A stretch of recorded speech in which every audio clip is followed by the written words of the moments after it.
Ja, pol.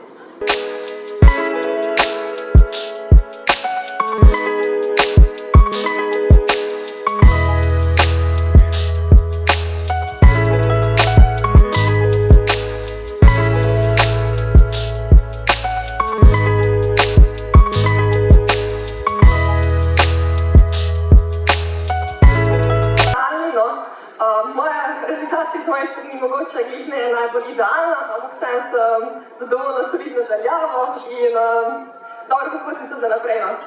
Veš kaj, mi smo pa izredno zadovoljni s temi 13,85, še bolj pa s tistimi 14 metri v Oslu 28. junija. Povej mi, se je dokončno odprla?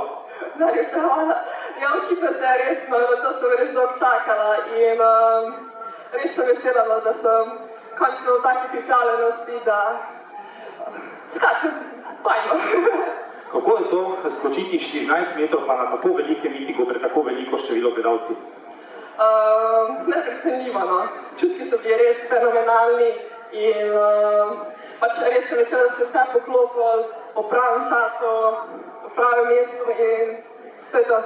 Povej mi, kakšen je tvoj vozni red za naprej, kje te bomo ponovno videli? Naslednja tekma bo Balkansko prvenstvo, čez 2 tedna. Ja nič, potem pa upam, da se bom uspela uvrstiti na svetovno. No, to sem čakal za konec. Eva, tudi mi ti želimo seveda nastop v Budimpešti na svetovnem prvenstvu. Spoštovani, dajmo velik aplavz za Evo Pepernak, danes 13,85, sicer pa pred nekaj dnevi 14 metrov na slovitem Oslu. Najlepša hvala. Hvala, Eva.